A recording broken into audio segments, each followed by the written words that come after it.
Bhagavate Sri Ramana.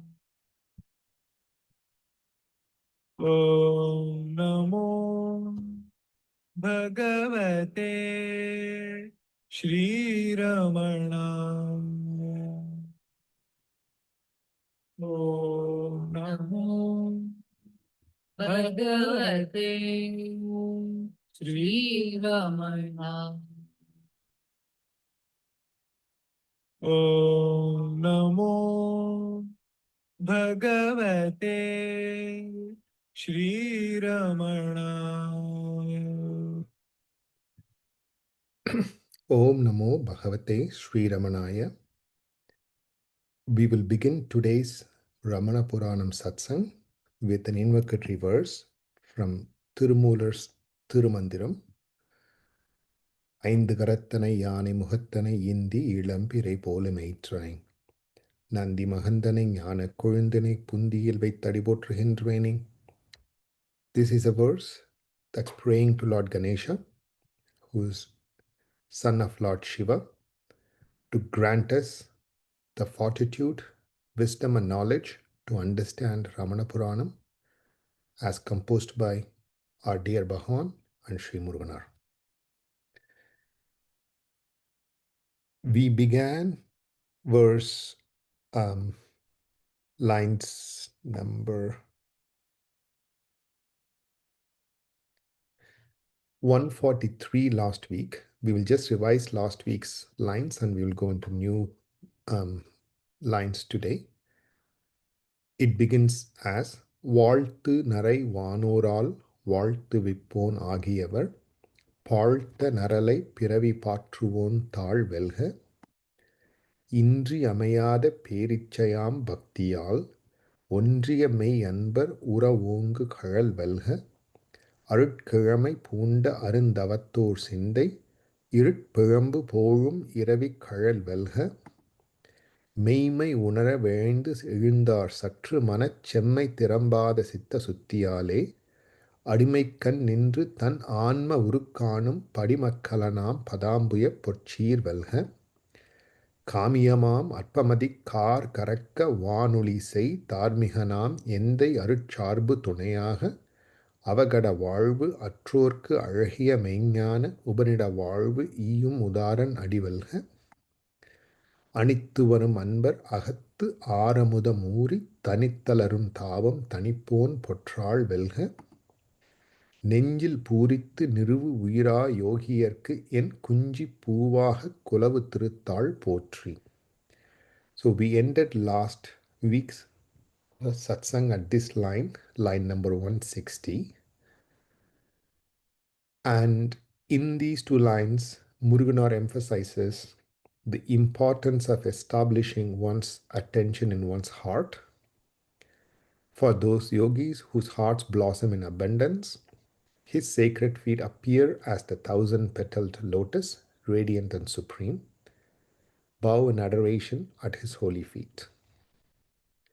With that, we will move into the next two lines 161 and 162. பாதம் தைவந்து பராசக்தி கை சிவப்ப தாய் தந்தை இன்றி உள தான் தோன்றி தாழ் போற்றி. The first line here establishes a beautiful symbology between Shakti and Shiva. So Shiva is generally the unmanifested reality or the self. Shakti is the manifested reality. Our Shakti is thought to be the powerful activity, whereas Shivam is the supreme self that abides as is or as unmoving as it possibly can be. So in the first line it says, Padam Thai Vandu Parasakti Kai Sivappa. Kai means hands, Sivappa means the hands turning red. Whose hands turned red? Parasakti Kai Sivappa. Para means supreme. Sakti is Shakti as in Shiva Shakti, the movement or the manifested aspect of the Supreme Self. So the Supreme Shakti's hand turns red. How does it turn red?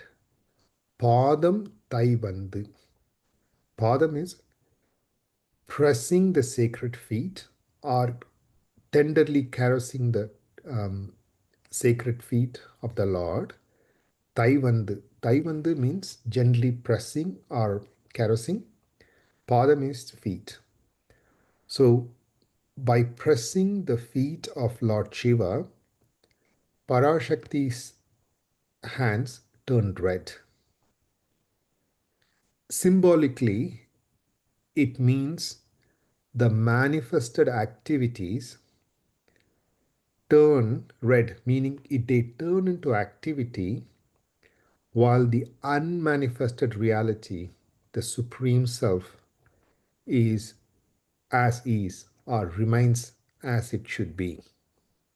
So there is no movement or achala, there is absolutely no movement at all within the Supreme Reality.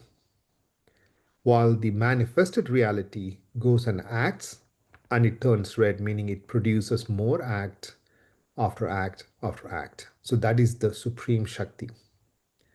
That union, Shiva Shakti, is what is described in the next line.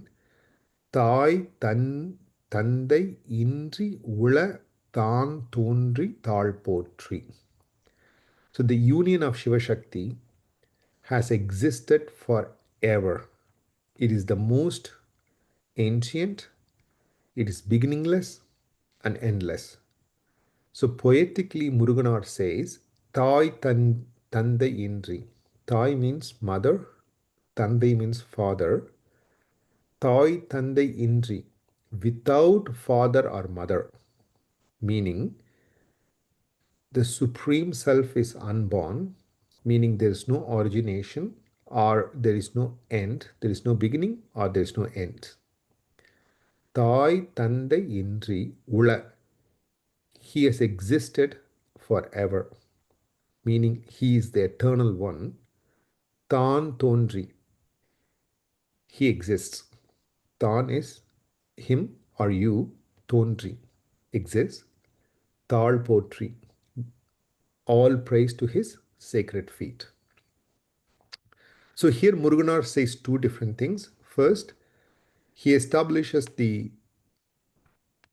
Sakti and Shivam principle, meaning the unmanifest and the manifest aspects of the Supreme Self. And in the second line, he establishes that this unified aspect, whom we call as Bhagavan, is forever, eternal, supreme being, is unborn and never ending. And the way that he's describing the unborn is poetically saying that there is no father or mother for Bhagavan, meaning for that supreme reality. And he's praising the sacred feet of Bhagavan in the last phrase, Tal Potri. Here, Tal means the inner awareness, the sacred inner awareness that shines in everybody's heart is what Muruganar is praising. And that is the glory of the Shiva-Shakti union or the supreme unity of the singular self. பாதம் தைவந்து பராசக்தி கை சிவப்ப தாய் தந்தை இன்றி உள தான் தோன்றி தாழ் போற்றி. Moving on to next four lines, lines 163 to 166. வேத்திரக் கோல் போன்று வெறிதிருக்கும் அம்மனமே மாத்திரைக் கோலாகி வலம் சுற்றி லேசானே ஐந்தொழில்கள் ஆற்றும் அவரவர் மாட்டு அம்முறை அவ் ஐந்தொழில்கள் நன்கு ஆற்றும் அச்சல சித்தன் தாழ் போற்றி. ஐந்தொழில்கள் ஆற்றும் அவரவர் மாட்டு அம்முறை அவ் ஐந்தொழில் நன்கு ஆற்றும் அச்சலசித்தன் தாழ் போற்றி. So here there are two different concepts being explained by Muruganar. In the first two lines, which is வேத்திர கோல் போன்று வெறிதிருக்கும் அம்மனமே மாத்திரை கோலாகி வலம் சுற்றி லேசானே. Lesane means one who is very brief or one who speaks very few words. So he who is known for brevity or he who is known for very terse speech is lesan or lesane. And why is that? வேத்திர கோல் போன்று வெறிதிருக்கும் அம்மனமே மாத்திரை கோலாகி வலம் சுற்றி லேசானே. So imagine a stick that's otherwise useless. But when that stick gets magical power because somebody put in the magic into that stick, then it becomes a magic wand and it can actually do quite a lot of extraordinary things. Likewise, our mind is very barren. It cannot act on its own and it has no faculty or purpose other than it's an inert, dry thing. But that very mind gets powered by the Supreme Self, and when powered, that mind behaves like a magic wand and starts manifesting, starts worrying, starts moving about everywhere.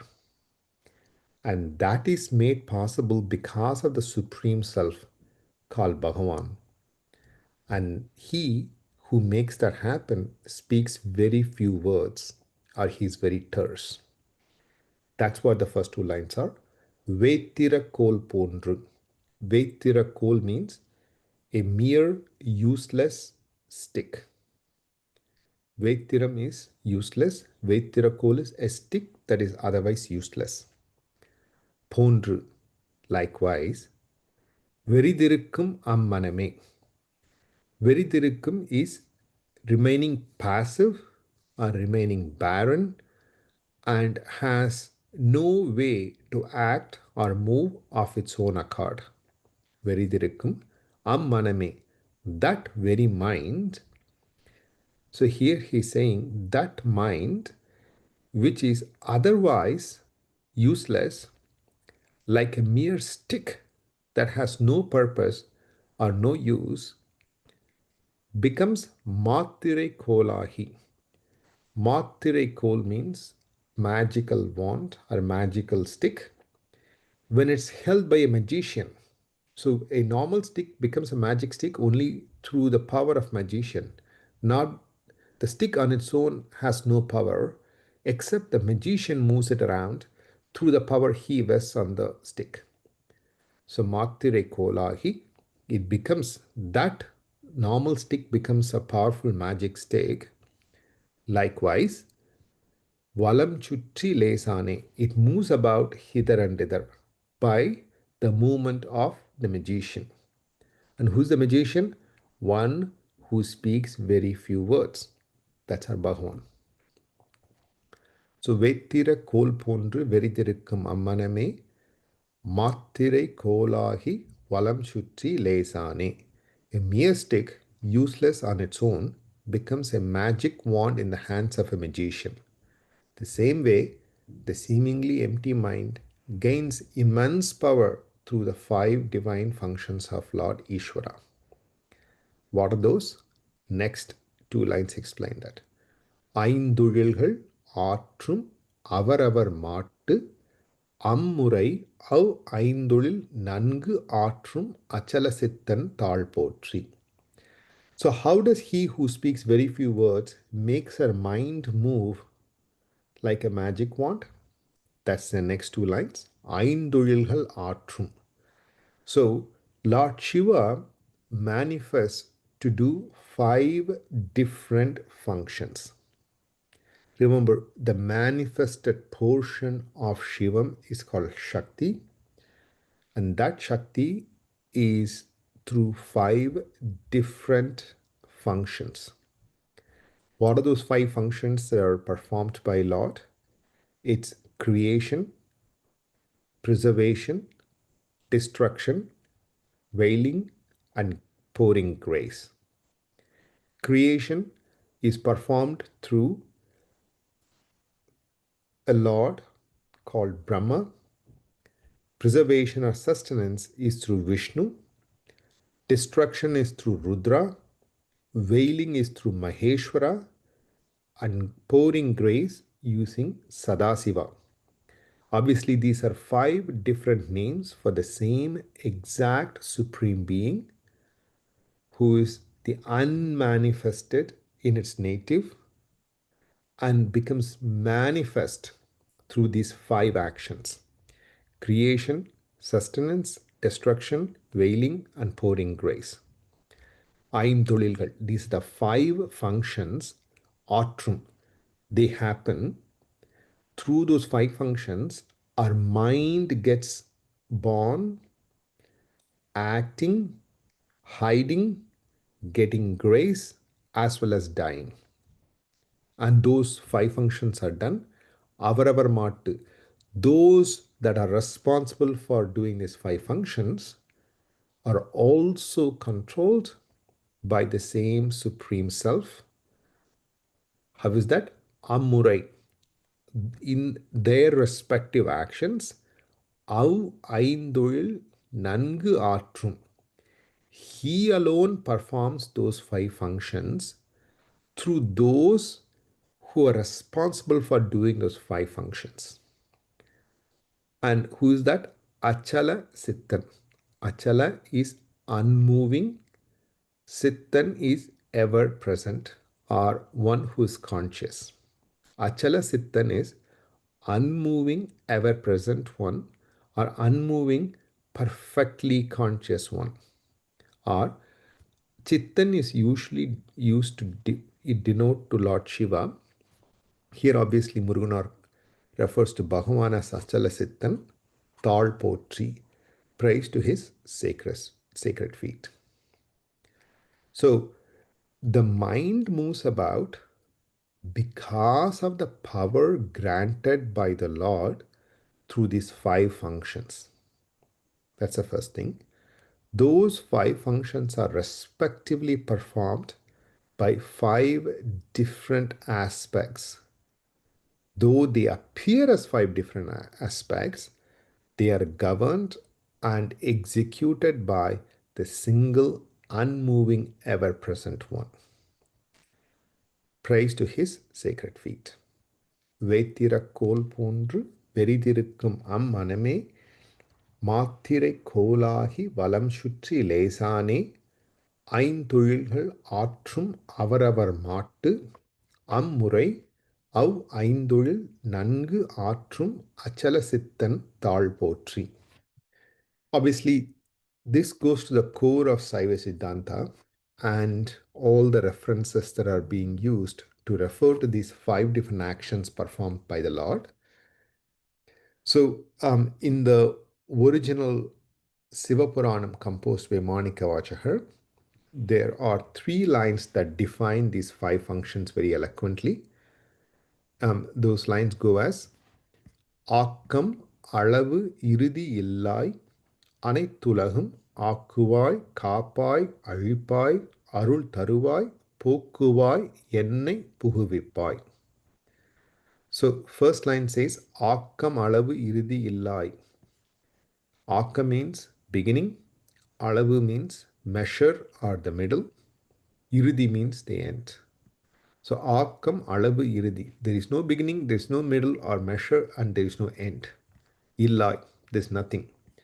Anithulagam, the entire manifested world or the entire world is done through these 5 functions. What are those 5 functions? Akuvai, creation; kapai, sustenance; aழிப்பாய், ending or destruction; arul taruvai, bestowing grace; Pokuvai, you veil or you hide. Through those five functions, Ennai Puhuvipai, you actually put me, the individual jiva, in this world through those five functions. As I said, Akuvai is creation performed by the Lord of creation called Brahma. Kapai is performed to the Lord who is responsible for sustenance of everything called Vishnu. Aripai is one, the function is performed through one who is responsible for all destruction called Rudra. Arul Taruvai, granting your grace, is through Maheshwara, and Pokuvai, which is to veil, to hide, to move about so that it's not apparent, is through Arul Tiruvai is through Sadasiva, Pokuvai is veiling, which is through Maheshwara. Ennai Puhuvipai, you put me in.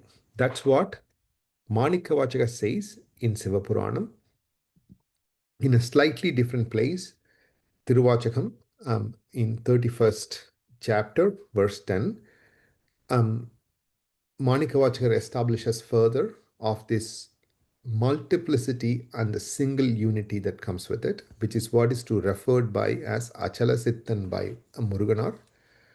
பூதங்கள் ஐந்தாகி புலனாகி பொருளாகி பேதங்கள் அனைத்துமாய் பேதமிலா பெருமையனை கேதங்கள் கெடுத்து ஆண்ட கிளர் ஒளியை மரகதத்தை வேதங்கள் தொழுது ஏத்தும் விளங்கு தில்லை கண்டேனே. பூதங்கள் ஐந்தாகி, you manifest as five different aspects. This பூதங்கள் means the bhutas, which are space, wind or air, fire, water, and land or earth. So those five are manifested by him alone. Pulanagi, Pulan is faculties. Mind, memory, intellect are all Pulan, or the faculties of inner consciousness. And there are other faculties such as our nose, eyes, ears, mouth, and touch. And then there are the governing five, which is indriyas, jnanendriyas and karmendriyas. So essentially here Tiruvachakam establishes 36 different types of different faculties or karanas through these five bhutas, all the pulans, and purul, which is the individual jiva. பூதங்கள் ஐந்தாகி புலனாகி பொருளாகி, the five bhutas, all the faculties as well as the individual jiva. பேதங்கள் அனைத்துமாய், all independent divided things. Anaitumai, Anaitu means all, Bedangal means all separated entities. All of them are Beda Mila Pirimayanai. They are nothing but the manifested portion of Beda Mila Pirimayanai. Pirimai means greatness. So his greatness is in manifesting into all these things through these 36 different things that are established in the first line of this verse. They alone become those every individual being that appear to be separate, but they are nothing but the singular supreme self that remains as Shivam. And what does that singular self do? Kedangal kedithu aanda kilar oliyai. Kedangal means suffering. Kedithu means ending. So that supreme being ends all sufferings that exist, and they rule over, and he who rules over is Kilar Oliyai, the shining effulgent self. That is Kilar Oliyai, or the shining effulgence. Kilar means shining. Oli means the effulgence or the supreme light. Oliyai. Maragadattai. Maragadattai is a gem. It's a shining gem. Vedangal தொழுது ஏத்தும். All Vedas praise he alone, which is the supreme self that is established as the singular being that sustains every single different being. Vilangu Tillai Kandene. I witnessed this supreme being at Chillai. Tillai is Chidambaram. So, in the second verse also, Mickkavachagar establishes the supreme being as the singular Shiva manifested into multiple beings through those five different things or Shaktis, and of which the Supreme Shakti is the manifesting power of all these five things, and they alone are responsible for our mind to move. So, this is the supreme theory that Muruganar establishes in these two lines, and then he goes on to explain more of this in the subsequent lines about how this mind gets to become an ego, though this is the Leela of the Lord, the Shiva Shakti union, which is established in line number 161 and 62, where because of the manifested and unmanifested portion of the self, acting in concert to both create, sustain, and destroy the world, as well as hide and bestow grace, they are never born nor dead. They existed forever as singular unity. Even to call them they means it's as if they are two different things, but that's a singular being or singular self. The next four lines, he established how those five functions are also sustained by that singular being. And a singular being is the self, which actually sustains those five different functions. Those five different functions are further then actually established into every single being through 36 different tattvas, which are the panchabhutas, or faculties, and the individual jiva. And all of those things are nothing but the singular self manifesting because of its Leela into multiple different things. And our goal, as established by Bhagavan, is to trace back from this multiplicity into the singular being, which is what is referred to in Ulladu Naatpadu verse 26 by Bhagavan. Ahandai undayin anaithum undagum, அகந்தை இன்றேல் இன்றனைத்தும் அகந்தையே யாவுமாம் ஆதலால் யாதிது என்று நாடலே ஓவுதல் யாவுமென ஓர். Here, Bhagavan gives the other side of the same exact reality established by Muruganar in the previous four lines. Ahandai undayin anaithum undagum. When the ego is born, everything is simultaneously born. So the first thing that appears to create everything else is the singular ego, or otherwise called as I thought.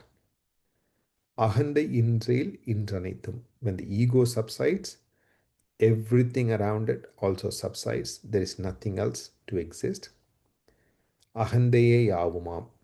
Therefore, this ego alone is everything, because this is the root of every manifestation as we perceive it.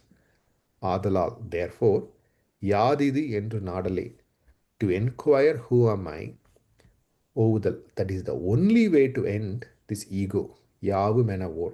So when that ends, what remains is yavu mena or. Everything becomes the singular being or the singular self. So Bhagavan traces this from the point of ego back to the Supreme Self, whereas in the prior four lines, Muruganar says how our mind, which is enabled through this Supreme Being through five functions, begins this I thought, which then manifests every other action, every other being, like how a useless stick becomes a magic wand in the hands of a magician. Likewise, the Supreme Self alone acts out through all our actions. Going to these four lines again.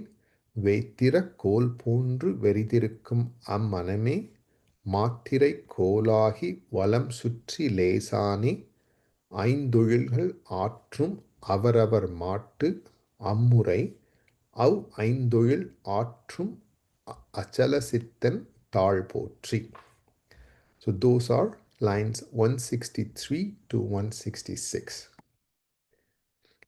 Now, From lines number 167 through 174, there are two different analogies given by Muruganar, but these two analogies are widely used and explained by Bhagavan in his own poetry. For sake of simplicity, we will split into 4 lines each. First, we will see lines 167 to 70. Then we will go to 171 to 174 subsequently. So, going into these 4 lines, தேற்றமாம் அவ்வுண்மை தேராது தாம் அவற்றை ஆற்றலாய் அன்னார் அகங்கரிப்பின் அவ்வாண்மை கோபுரம் தாங்கும் பிம்ப கூத்து என என் கோது அகத்தை சார்பெதும் தோன்றாது அழியச் சாய்த்தோன் அடி போற்றி. These are beautiful Tamil words used to create a beautiful symbology for us to understand the supreme truth established in the prior 6 lines by Muruganar.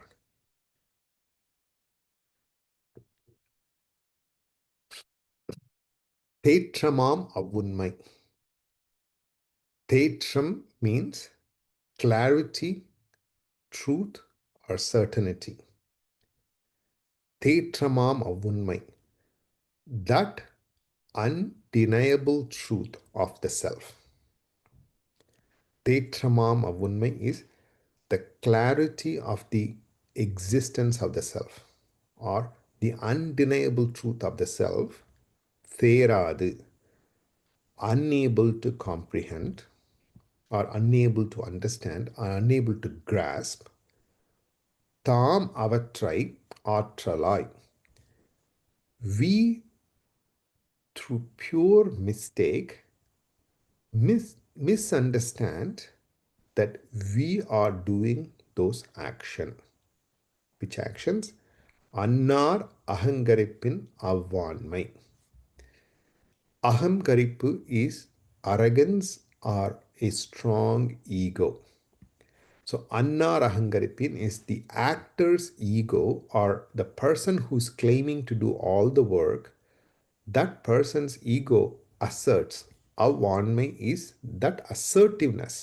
Which assertiveness? To think that we are doing the action without properly understanding the undeniable truth of the self. We actually go around act as if we do all the actions. Why are we not doing the actions? Because in the prior 4 lines, it's very clearly established there are 5 functions of Lord Shiva that is responsible for all actions. Those actions are controlled by Parashakti, who is the manifested portion of Shivam, who is the unmanifested Supreme Self. That unity of Shiva Shakti is the manifest and unmanifest together is the same singular self, or the undifferentiated non-dual self. Without understanding that truth and the fact that that Shakti alone manifests as objects, and those objects are powered by the Supreme Self, which then gains the power to act. Just because we have the power to act and the perceived autonomy, we mistake that we happen to do the work. We think we are acting out. That is because of this I thought, which is the beginning or the root of all actions. And that I thought mistakenly asserts that it alone acts and therefore it alone reacts. That action and reaction is mistaken. So that is how the analogy is given in the next 2 lines. கோபுரம் தாங்கும் பிம்ப கூத்து என என் கோது அகந்தை சார்பெதும் தோன்றாது அழியச் சாய்த்தோன் அடி போற்றி. En kodu is, en means my, kodu means it's some sort of a covering or a dust or a sort of a layer of dust or clutter called ahandai. Ahandai means ego. Enkodu ahatai. In here, enkodu ahatai means my ego, which is nothing but a dust or a cover or waste, that ego thinks it acts out all actions performed by the Supreme Self. It's like Gopuram Tangum Bimbakuttu. Gopuram means a large tower or a temple complex in India. Usually has a lot of statues carved out in the entrance. Like, if you go into the steps, you would see two different elephants or two different animals of some kind that are carved while we walk up the stairs or walk up the elevation. So imagine those carved statues or those carved stones. Think they are the ones that are supporting the entire weight of the tower or the building that it's carved in. It's laughable because, frankly, the building is sustained by the earth. The weight is borne by the earth, which is fine, which is part of the five elements. Whereas the carved um, statues or the carved images begin to act as if they own the weight and they begin to complain about the weight it bears. That's ridiculous and laughable. Likewise, our mind or our ego, which is nothing but a dust, which rises up as I or I thought, acts because of the blessing of the Supreme Self through the manifested Shakti. And because of that manifested Shakti, all five functions are done. But this ego, because of its pride, assumes it alone acts, and therefore it alone actually bears the pain of those actions. Both are laughable. And then Muruganar says something stellar. சார்பு எதுவும் தோன்றாது சார்பெதும் தோன்றாது அழியச் சாய்த்தோன் அடி போற்றி. Sarbu means support. So not allowing this ego to sustain and live, he kills it. Who kills it? Our Bhagavan kills it through his grace. Ajiya Chaiton, he permanently eradicates this ego. And that is done through his golden effulgence holy feet, Adi, which is the inner awareness that we have. As long as we hold on to it, that dust called ego, which rises up as I thought, gets permanently eradicated. And when the ego goes away, what remains is the Supreme Self. And let's praise that Supreme holy feet. That's how the last phrase ends. Aழிய சாய்த்தோன் அடி போற்றி. Going back, தேற்றமாம் அவ்வுண்மை தேராது தாம் அவற்றை ஆற்றலாய் அன்னார் அகங்கரிப்பின் ஆண்மை கோபுரம் தாங்கும் பிம்ப கூத்து என என் கோது அகத்தைச் சார்பெதும் தோன்றாது அழியச் சாய்த்தோன் அடி போற்றி. It's very clear Muruganar is using this great example that Bhagavan had given in his own verse in Ulladu Narpadu Anubandham, verse 15. In the verse in Ulladu Narpadu Anubandham, it stated, பூபரம் தாங்க விரை போலி யுயர் தாங்களது கோபுரம் தாங்கியுரு கோரணி கான் மாபரம் கொள் வண்டி செலுவான் சுமையை வண்டி வையாது தலைகொண்டு நலிகொண்டது எவர்கோது. The first two lines here explains the same analogy that those sculptures that are carved in front of a large tower pretend they hold the pain and the burden of the entire building. That's a farce and comical. Korani is farce or a comedy. Can't you see it? That's how Bhagavan ends the first section. The next two sections, Bhagavan says, Mabaram kol vandi seluvan sumayai vandi vayyadu தலைகொண்டு நலிகொண்டது எவர்கோது. Who asks you to carry the weight on your shoulders, on your head, while you're seated in a vehicle and the vehicle can hold the weight? All you just need is take that weight from your head and keep it in the vehicle. Vehicle's happy to carry it.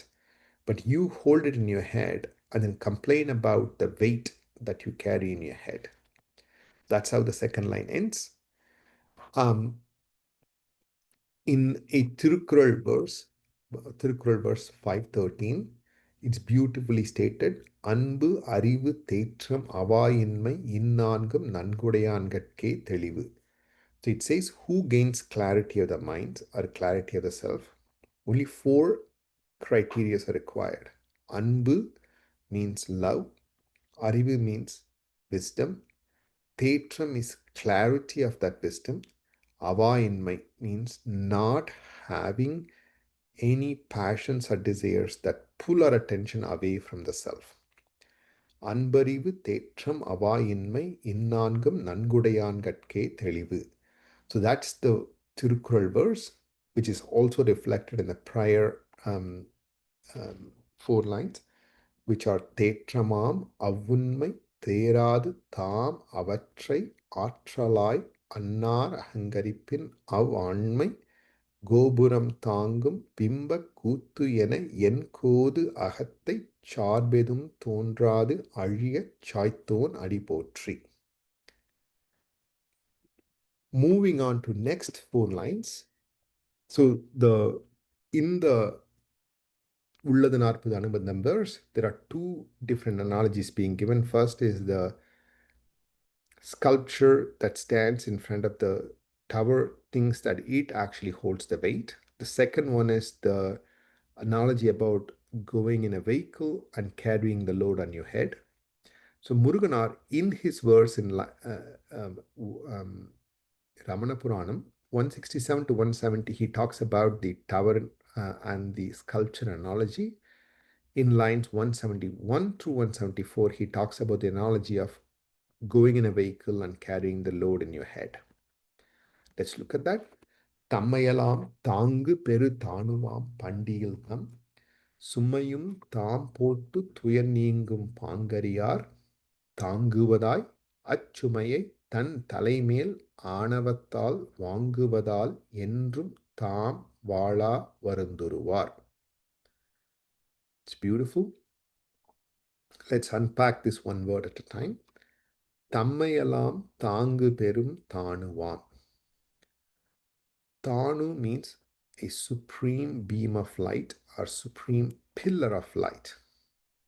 So usually a pillar holds the weight and it actually bears the weight so that the roof doesn't need to hold the weight on its own. Likewise, the supreme beam of light, which is how the self manifested as Arunachala, which is a supreme beam of light, Tanuvam, that supreme beam of light, Tammayalam Tangum Perum Tanuvam, that it is so supreme, it can bear the weight of every living being. So it bears everything. Instead of unburdening into the supreme light, we hold on in our heads. How is that? Bandiyil tam summayum tam pottu tuyarningum pangariyar. Bandi means vandi, which is vehicle. Bandiyil tam summayum. Instead of unburdening our weight in the vehicle we move in, Bandiyil tam summayum tam pottu. Tam pottu is unloading. Summai means the burden or the weight that we carry. Bandiyil in the vehicle. Tuyar ningam pangariyar. We can eradicate all our pain and suffering.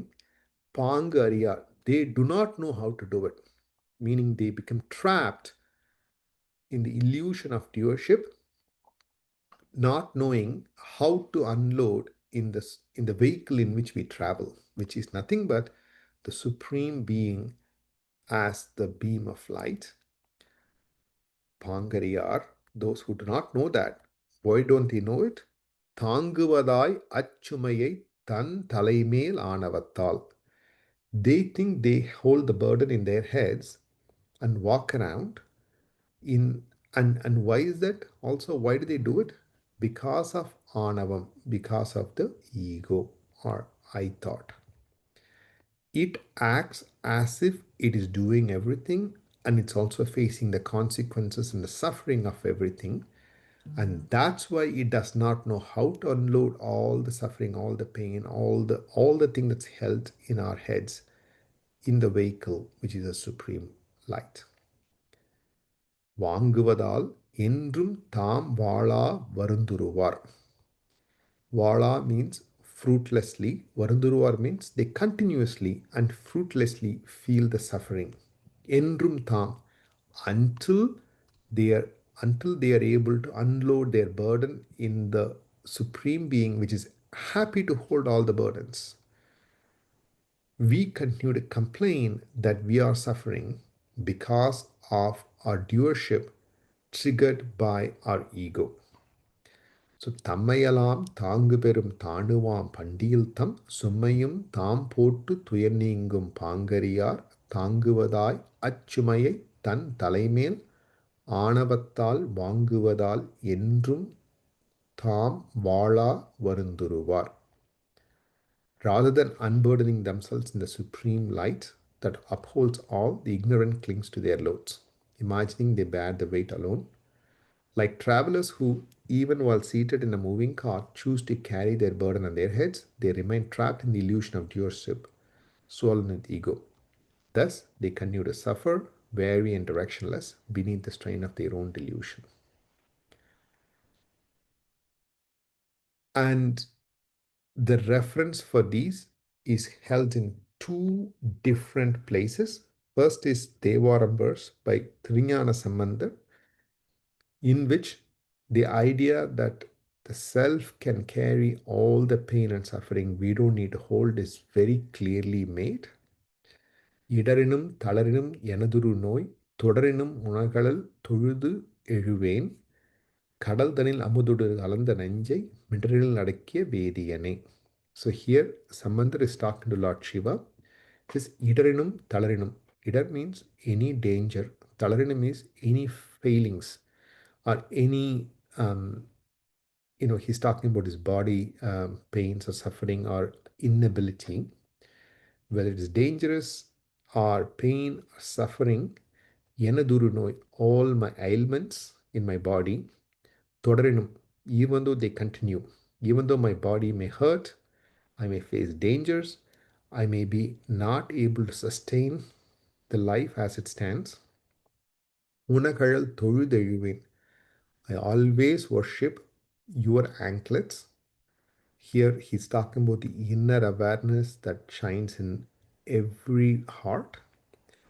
Samandar is saying, no matter what happens to our physical circumstances, no matter what happens to emotions or bodily pains, surrendering into the inner self through what appears as I am I is the path forward.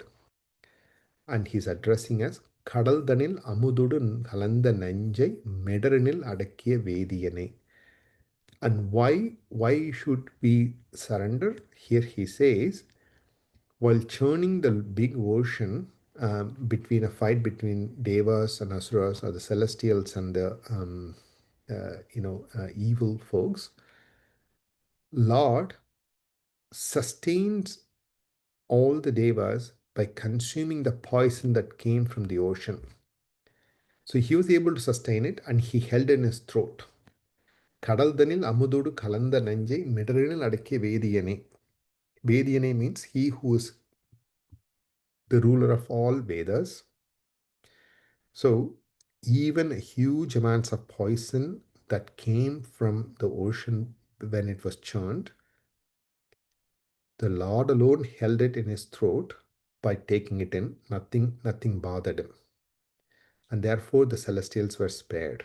Likewise, any problems, and all our problems are small anyway, any problems we have, those problems are taken and consumed and held by the Supreme Self. We don't need to experience that pain that comes from any of those. All we need to do is surrender ourselves to that inner being that shines as I am I. So that is what Samandar is saying in this verse. Then in a different verse, Thirumandiram, which is by Tirumular, assures us slightly different. ஆர்வமுடையார் காண்பர் அறம் தன்னை ஈரமுடையார் காண்பர் இணையடி பாரமுடையார் காண்பர் பவம் தன்னை கோர நெருங்கொடு கொக்கு புக்காரே. What it says is ஆர்வமுடையார், people who pursue their sadhana with eagerness, aram tannai, they see the protection or the refuge given by the Lord. So if we do our sadhana, the Lord gives us the protection. What is that sadhana? Supreme inquiry as dictated by Bhagavan, called Who Am I? ஈரமுடையார் காண்பர் இணையடி. Iram is love or compassion. With love, if we pursue the self-inquiry, Kanbar inayadi, we get to witness his effulgent holy feet, which shines as I am I in our inner awareness. Paramudayar Kanbar Pavam Dannai. Those who lack love or those who lack compassion, Kanbar Pavam Dannai. Pavam is birth. So those who lack love to pursue the self-inquiry will be born and will be dying again. So that birth and death cycle continues for them. Kora Nerungodu Kokku Pukkare. They keep coming and going with pain and suffering being experienced by them. And like a type of hell, they keep coming and going back to this earth and experience a cycle of birth and death. So here, very clearly stated by by Tirumular and Tirumandiram, that only those who pursue self-inquiry with love can go unto his feet and never come back to this world of birth and death. Otherwise, they will be going through the cycle of birth and death all the time. So going back to these 4 lines, 171 through 174, Tammayalam Tangu Perum Tanuvam Pandiyal Tam Summayum Tam Pottu Tuyar Neengum Pangariyar தாங்குவதாய் அச்சுமையை தன் தலைமேல் ஆணவத்தால் வாங்குவதால் என்றும் தாம் வாழா வருந்துருவார். Going to the next 4 lines, lines 175 to 178. மூரி நீர் போல முழங்குவார் மூங்கையராய் யாரை நீர் எண்ணின் இருந்தாங்கு ஒடுங்குருவார் ஊனப் பிணம்போல் உறங்கி உணர்வாற்றல் ஒழிந்து ஏனை அவத்தைக்கண் எழுப்பினாலன்றி எழார். So here Muruganar describes what happens in front of Bhagavan when people come with lots and lots of questions, and how they calm down, and how people who do not pursue self-inquiry keep going on about their life like a dream without being aware of the present. Muri neer pola muranguvar. Muri neer is that big ocean with noisy waves. Pola muranguvar. They make so much boastful noise. Mungayarai. Mungayarai is they are dumbfounded. So those who come in front of Bhagavan making lots of noise, asking a lot of questions like a roaring ocean with waves crashing about everywhere, they make that noise. However, when Bhagavan asks simply, who are you? Or simply post them the question to inspect, who am I? Yarai neer ennin. He just needs to simply say, who are you? Irundu aangu odunguruvar. Right then and there, they become dumbstruck and they have no more answers to give. When asked to search for their supreme effulgence within themselves, people who otherwise make a lot of noise like a roaring ocean with crashing waves become completely dumbfounded, not knowing how to proceed. And how are they? ஊன பிணம்போல் உறங்கி உணர்வாற்றல் ஒழிந்து ஏனை அவத்தைக்கண் எழுப்பினால் அன்றி எழார். ஊன பிணம்போல் உறங்கி.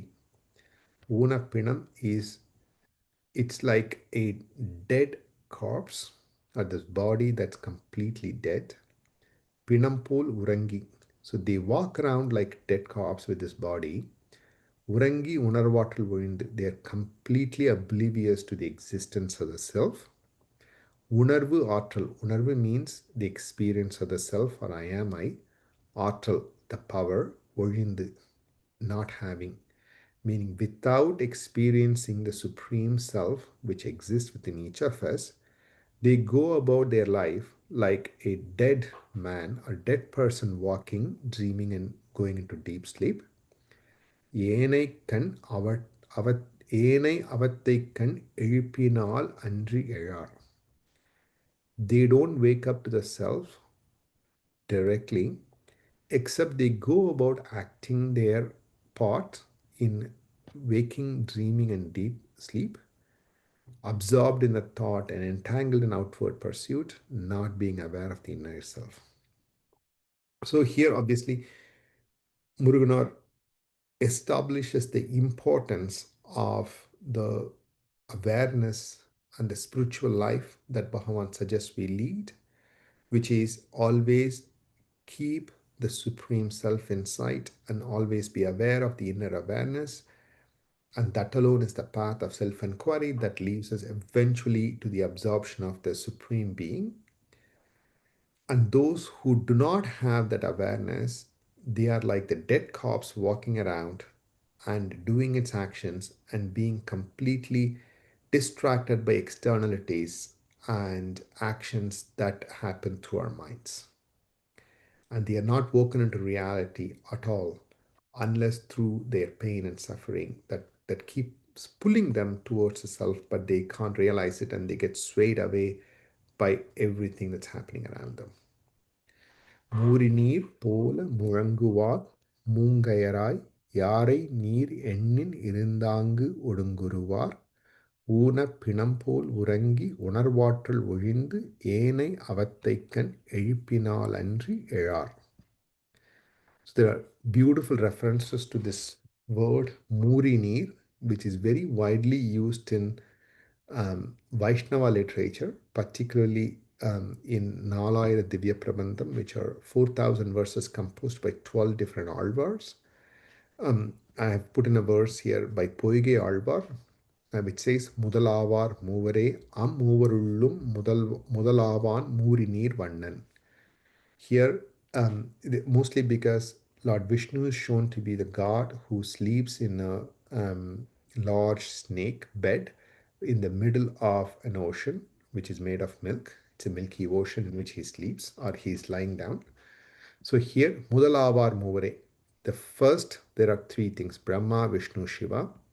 Ammuvarulum. Within those three, Mudalavan. He alone is the first. Who is he? Murinir Vannan. He who lives in the large ocean that makes a lot of noise. Murinir is ocean with huge waves and or ocean with huge waves making crashing noise.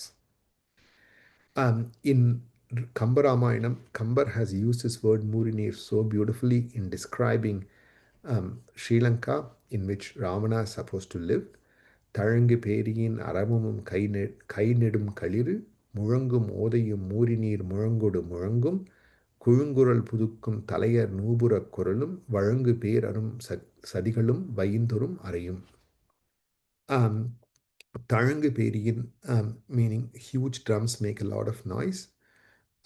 Tahe nedum kaliru, huge elephants. Kaliru means male elephants that make ton of noise when they actually make inviting noises. Murangum odayum Murinir Murangudu Murangum. The big ocean that's surrounding Sri Lanka also makes crashing noise alongside of these huge drums as well as these male elephants. Koyungural Pudukkum Talayar Nubura Kuralum. So all women of the country wear silambu, which is a type of anklets around their legs, and then they walk smiling and laughing. Alongside with their laughters, the sound of their anklets also make noise. Varangu பேர் அரும் சதிகளும் வைந்துரும் அறையும். And in that place, all these sounds come together and making it a big noise. So, I mean, obviously, this is beautiful description by Kambar. I just wanted to highlight the word Murinir being used as in like the ocean with huge crashing waves making noise. Um, Going back to these four lines by Muruganar, Muri நீர் போல முழங்குவார் மூங்கயராய் யாரை நீர் எண்ணின் இருந்தாங்கு ஒடுங்குருவார் ஊனப் பிணம்போல் உறங்கி உணர்வாற்றல் ஒழிந்து ஏனை அவத்தைக் கண் எழுப்பினால் அன்றி எழார். I want to go back from where we started, which is in line number 161 today. பாதம் தைவந்து பராசக்தி கைசிவப்ப தாய் தந்தை இன்றி உள தான் தோன்றி தாழ் போற்றி வேத்திரக் கோல் போன்று வெறிதிருக்கும் அம்மனமே மாத்திரை கோலாகி வலம் சுற்றி லேசானே ஐந்தொழில்கள் ஆற்றும் அவரவர் அம்முறை ஐந்தொழில்கள் ஆற்றும் அவரவர் மாட்டு அம்முறை அவ் ஐந்தொழில் நன்கு ஆற்றும் அசல சித்தன் தாழ் போற்றி தேற்றமாம் அவ்வுண்மை தேராது தாமவற்றை ஆற்றலாய் அன்னார் அகங்கரிப்பின் அவ்வாண்மை கோபுரம் தாங்கும் பிம்பக் கூத்து என என் கோது அகத்தைச் சார்பெதும் தோன்றாது அழியச் சாய்த்தோன் அடிபோற்றி தம்மையலாம் தாங்கு பெறும் தாணுவாம் வண்டியில் தம் சுமையும் தாம்போட்டு துயர் நீங்கும் பாங்கறியார் தாங்குவதாய் அச்சுமையை தன் தலைமேல் ஆணவத்தால் வாங்குவதால் என்றும் தாம் வாழா வருந்துருவார் மூரிநீர் போல முழங்குவார் மூங்கையராய் யாரை நீர் எண்ணின் இருந்தாங்கு ஒடுங்குருவார் ஊனப் பிணம்போல் உறங்கி உணர்வாற்றல் ஒழிந்து ஏனை அவத்தைக் கண் எழுப்பினால் அன்று எழார். With that, we will wrap up today. I'm happy to answer any questions you may have. I just have a couple of clarifications. So the Thai so is it the Thai, the gentle is the same meaning like Thai Masam, the month of Thai where the summer or the winter goes and summer comes gently? Is that the same meaning or that Thai is a different meaning? I do not know the origin of the word Thai in the Thai Masam, but Okay. it logically makes sense because Thai is the transitional month between winter and summer. It's kind of quote unquote the spring. Yeah. But Thai generally means Thai Vandu is a single word that means gentle carouse. Oh, it's a one word. It's not Thai and Vandu, not two words. It together Thai is Thai Vandu. Okay. Vandu. And lesane, is it the colloquial also we use? Oh, les means it's easy. But so it's not easy is the sense that he's not speaking that many words. Not lesane means, does it mean the same sort of a meaning here? Yes. Lace originally meant brevity or fewer. And in the colloquial word, the opposite of heavy is lazy, meaning heavy is a lot, many. Okay. Lazy is small or brief or Okay. brevity.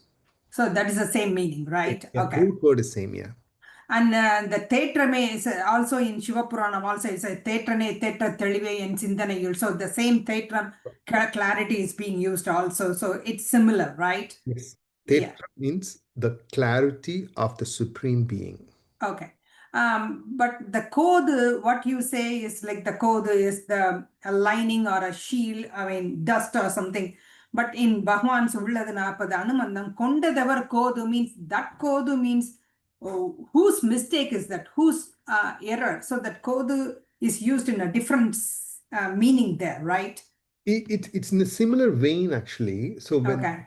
in that thing, it's ever kodu means whose misunderstanding. Remember, kodu here is used as a allegory or the substitute for ego. But the ego itself it's also part of the self, right? It's not apart from the self. Correct. It's just like a I thought that comes out as like a speck or a dust, right? It's a small thing. Encoding that I thought is also is because of the illusion or the error that it is independent. Whereas in reality, it's the same. So it is used in the same sense here, but there is obviously in Tamil there's multiple meanings for same word. But here, encode here is used in the same exact way that Bhagavan uses in the Anubandham verse also. It's also used in the same meaning of dust. Dust or a speck or a veil or ignorance. So it's the same vein. Okay. Okay, thank you. It's encode ahattai, which is my inner self that is mistaken, or my inner self that's misunderstood. That is the ahandai. It's just used in a slightly different phrase here. No, I was just comparing with the Ullada Narpada Anumandam. Yep. Konda Devar Kodu. So that Yep. is where I was coming. Okay, thanks. Understood.